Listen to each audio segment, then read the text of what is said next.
Nanded CM24 live news पाहण्यासाठी like व subscribe करून बेल आयकॉन दाबा। CM24 लाईव्ह न्यूज मध्ये आपलं स्वागत आहे। पाहूया आजच्या काही ठळक घडामोडी। नमस्कार, आपण पाहतात सामान्य जनतेचा आवाज नांदेड CM न्यूज।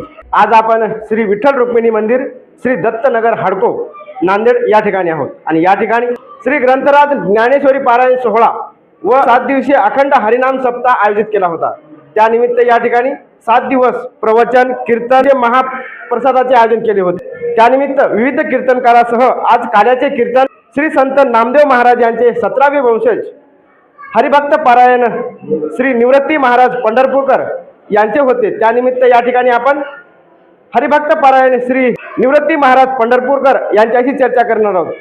महाराज नमस्कार, आज या ठिकाणी जो काल्याच्या कीर्तनासाठी सेवेसाठी घेतलेला अभंग कोणता होता?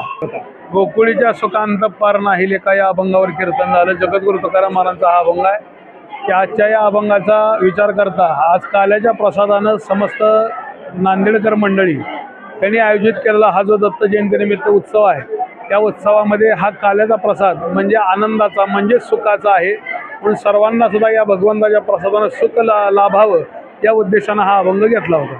आपण या कीर्तनाच्या संदर्भात संबंध महाराष्ट्रासह भारत देशात फिरता, तर या ठिकाणी नांदेड शहरामध्ये जे आपण या ठिकाणी कथा कीर्तन केलं ते आपल्याला कसं वाटलं? कीर्तन अगदी उत्साहपूर्ण वातावरण आहे, भक्तिपूर्ण वातावरणामध्ये 7 दिवस या पांडुरंगाच्या मंदिरामध्ये हा दत्तात्रय जन्मोत्सव साजरा झाला आणि प्रेमळ मंडळी आहेत, भक्ती उत्सव त्या ठिकाणी पाहून मला सुद्धा अगदी पंढरपुरातच कीर्तन केल्यासारखं अनुभूती आली। आपण आपल्या वंशजाबद्दल काय सांगणार? मी श्री संत नामदेवांचा 17वा वंशज आहे आणि कीर्तन वगैरे करणे ही आमची परंपरा आहे। अशी सेवा भगवंताने आमच्या हातून करून घ्यावी एवढी सदिच्छा व्यक्त करतो। रामकृष्ण हरी। या ठिकाणी आपण पंढरी येथील नामदेव महाराज यांचे 17वे वंशज या ठिकाणी रामदास महाराज आपल्यासोबत होते। त्यांनी देखील अतिशय चांगल्या प्रकारे या ठिकाणी मार्गदर्शन केलेलं आहे। या ठिकाणी आपल्यासोबत अमोल प्रकाशराव डमडे आपल्यासोबत आहेत, आपण त्यांच्याशी देखील चर्चा करत। या ठिकाणी जे काल्याच्या कीर्तनाचा जो या ठिकाणी महाप्रसाद होता तो या ठिकाणी त्यांच्या वतीने आयोजित केला होता, त्यानिमित्त या ठिकाणी आपण चर्चा करतो। काय सांगणार आजच्या? काल्याचं कीर्तन पंढरपूरचे महाराज निवृत्ती महाराजांच्या हस्ते आज झाले। कीर्तन खूप छान त्यांनी कीर्तन केलं। कीर्तनामध्ये कृष्णाच्या पूर्ण लीला व्यवस्थिशीर समजून सांगितल्या। लीला काल्यांचा प्रसाद सगळ्यांना हे केला। अन्नदानाचं आज नियोजन छान झालं। पुढे महाराज घुगरे पाटील पुन्हा विठ्ठल मंदिराची पूर्ण समिती यांच्या नियोजनानं सगळं हो ना 8 दिवसाचा पूर्ण कार्यकाल त्यांनी व्यवस्थिशीर हे केला। पुन्हा आमचा भाऊ पांडुरंग डमडेरे त्यांचा सगळा सहभाग हे त्याच्यानं हा कार्यक्रम व्यवस्थिशीर झाला। पांडुरंग प्रकाशराव डमडे देखील आपल्यासोबत आहेत, आपण त्यांच्याशी चर्चा करतो। काय सांगणार आजच्या कार्यक्रमात? आजचा जो कार्यक्रम झाला अखंड हरिनाम सप्ताह खूप छान झाला। तारीफ करा तेवढी त्याची कमी आहे। त्याला विश्वस्त मंडळ खूप छान आहे, एकमताने सगळं व्यवस्थित करते। आज या कार्यक्रमाला 41 वर्षे पूर्ण व्हायलेत आणि या ज्या मंदिरामध्ये आमच्या आजोबापासून ही आमची परंपरा आहे। आजोबा वडील आणि आमची पांडुरंगाची हीच आमची प्रार्थना आहे की आम्हाला असेच कार्य करण्यामध्ये पांडुरंगानं यश द्यावे, बस ही विनंती। खरोखरच या ठिकाणी विठ्ठल रुक्मिणी मंदिर हाडको या ठिकाणी आज त्यांनी सांगितल्याप्रमाणे 41 वर्षापासून या ठिकाणी विविध कार्यक्रम धार्मिक कार्यक्रम या ठिकाणी होतात आणि सिडको हाडको परिसरातील जे भाविक आहेत ते या ठिकाणी येऊन पावन होतात। या ठिकाणी आपल्यासोबत विठ्ठल रुक्मिणी मंदिराचे भक्त सचिव नामदेव होळंबेकर देखील आपल्यासोबत आहेत, आपण त्यांच्याशी चर्चा करत आहोत। होळंबेकर साहेब नमस्कार। या ठिकाणी 7 दिवस जो सप्ताह झाला त्यानिमित्त काय सांगणार? आमचा वार्षिक सप्ताहामध्ये 41वा सप्ताह होता। 41 सप्ताहामध्ये आतापर्यंत आमचे 4-5 महाराज ठरलेले आहेत, ते नियमितपणानं करणार आहेत। आमचे गुरुवारी किशन महाराज बरबडेकर दरवर्षी इथं सेवा देतात। कीर्तन प्रवचनाचा कार्यक्रम त्यांचा स्वतः असते आणि यावर्षी विशेष म्हणजे त्यांनी 3 दिवस ज्ञानेश्वरीवर प्रवचन केले। वेगवेगळे विषय पलटून सांगून त्यांनी शेवटी निवोबा महाराज यांचंही प्रवचन झालं आणि हे प्रवचन झाल्यानंतर आता सांगता कार्यक्रमाची सांगता असल्यामुळं सांगतेमध्ये निवृत्ती महाराज नामदास यांचं कीर्तन झालं। त्यांनी गोकुळीच्या सुखा अंतपारण आहे लेखा या अभंगावर कीर्तन केलं आणि त्यांचं उत्कृष्ट असं कीर्तन जवळजवळ 2.5 तास चालल्यासारखं चाललं। अशा कीर्तनामध्ये सगळ्यांना मार्गदर्शन केलं आणि त्यांनी सर्व चरित्र म्हणजे गोकुळात जे भगवंत गुणचरित्र घडलं त्या चरित्राचं वर्णन केलं आणि पुन्हा महाप्रसादाचा कार्यक्रम झाला। या ठिकाणी सर्व जे भाविक भक्त आले होते त्यांना काय सांगा? सर्व भाविक भक्तांना एकच सांगणार किंवा जास्तीत जास्त भक्तिमय वातावरणात सगळ्यांनी इथं हजर असावं. आपल्या शिडको हाडकोमध्ये मोठं कार्यक्रम होणारा या मंदिरात नेहमी होत असते आणि पारायण असो, विष्णू सहस्रनाम असो, असे जे कार्यक्रम विविध होतात त्या कार्यक्रमात जास्तीत जास्त संख्येनं हजर राहावं. त्यांची व्यवस्था आम्ही करण्याचं समितीतर्फे आभारी राहू. त्यांनी जर आले इथं तर आणि त्यांची व्यवस्था केली जाईल.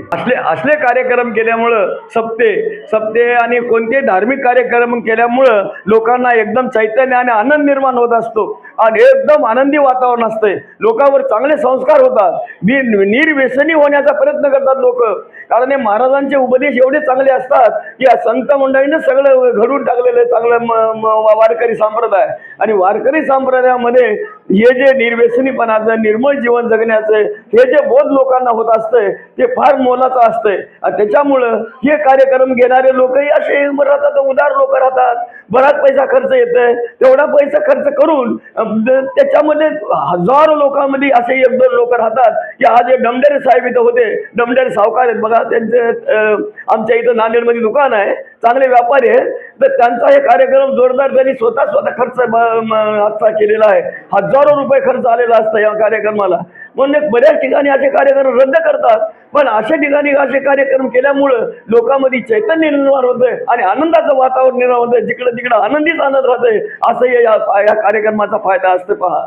तर आज कार्यक्रम जे चांगले चालू होते पंढरपूरचे, त्यांनी चांगलं कृष्णाबद्दल, कृष्णाच्या जीवनावर, कृष्णाचं सगळं जन्मापासून आखरीपर्यंत व्यवस्थित त्यांनी लोकांना सांगितलेलं आहे. त्याच्यामुळे बराच बोध लोकांना होत असतंय आणि टाळ्यांच्या गडगडाटामध्ये हा कार्यक्रम आज पार पडला आणि आतापर्यंत 4 वाजेपर्यंत सगळ्या पंक्ती येत चालू असतात. या ठिकाणी विठ्ठल रुक्मिणी मंदिर समितीचे अध्यक्ष गोविंदराव लालाराव घोगरे देखील आपल्यासोबत आहेत. आपण त्यांच्याशी चर्चा करू. काय सांगणार आजच्या कार्यक्रमात? सर्व जनतेला एकच सांगणार, वार्षिक कार्यक्रम हा 7 दिवस सप्ताह आणि आजचा 8व्या दिवशी काला असतो. सगळेजण महाप्रसाद, प्रवचन, कीर्तन, व्याख्यानातून जनतेला आणि लहान लेकरं असतील, आपल्या संस्कार, घरातले संस्कार असतील, संस्कारावर चांगला त्याचा फायदा होतो व्याख्यान ऐकल्याने किंवा प्रवचन ऐकल्यामुळे. आणि सर्व लहान बालकांना किंवा सर्व जनतेला माझं एकच आव्हान आहे की सप्ताह म्हणजे टाळ ठोकायचं, तुझं वय झालंय काय असं म्हणायचं उगाच घरी, असं नाही. की तुम्ही व्याख्यानाला जा, प्रवचनाला जा, त्याच्यातून तुम्हाला बोध होतं आणि त्या बोधापासून तुमच्या पिढीची सुधारणा होते. वाईट विचार तुमच्याकडे निघून जातात. याच्यासाठी प्रवचन, कीर्तन आणि व्याख्यान ऐकायचं असते. बाबासाहेबांनी सांगितलेलं आहे, वाचाल तर वाचाल, गाथा वाचली तर तुमचं माथा जाग्यावर येते. जसं तुकाराम महाराजांनी म्हणलेलं आहे तसं तुम्ही वाचत राहा. वाचता येत नसेल तर ऐकत राहा. ऐकून तरी तुमच्यात बोध होईल. याची दक्षता सर्व जनतेने घ्यावी. आणि दुसरी गोष्ट म्हणजे आमच्या म्हणण्यापेक्षा आमच्या सर्व मंदिराचे समितीचे हे जे 40 वर्षे 41 वर्षे पहिलं पुराणं कळसाचं काम होतं, ते मध्ये पाणी गळत असल्यामुळे आम्ही त्या समितीनं ठराव घेऊन नवीन बुडापासून कळसाचं बांधकाम आम्ही करण्याचं संकल्प केलेला आहे. त्याच्यामध्ये आमचं अर्धवट काम झालेलं आहे. 2ऱ्या टप्प्यापर्यंत येऊन सलाब टाकलेला आहे आम्ही. आणि येथून पुढचं काम पुढच्या अखंड हरिनाम सप्त्यात, वार्षिक सप्त्यामध्ये कळसाचं बांधकाम आणि कळस स्थापना होईल असे आहे. या आशेप्रमाणे आम्हाला सर्व जनतेने, सर्वांनी पैसे रुपये असतील, तुमचं मटेरियल देणगी असेल, सिमेंट गजाळी काय असेल तर देणगी रुपये आम्हाला सहकार्य करावे, एवढं सर्वांना विनंती करून सांगतो. या ठिकाणी हडको परिसरात असलेलं जे विठ्ठल रुक्मिणी मंदिर आहे ते पुरातन झालेलं आहे. त्यानिमित्त या ठिकाणी या ठिकाणी जी समिती आहे त्या समितीने एक गट करून या ठिकाणी त्यांनी हे जे कळसाचं जे काम आहे ते या ठिकाणी नवीन कळस या ठिकाणी उभारण्याचं काम सुरू केलेलं आहे. तेव्हा अशी समितीच्या वतीने विनंती आहे की ज्यांना जे काही घडेल ते या ठिकाणी द्यावं व या ठिकाणी सत्कामाला आपला हातभार लागावा. या ठिकाणी CM न्यूजसाठी संजय कुमारजी गायकवाड. धन्यवाद.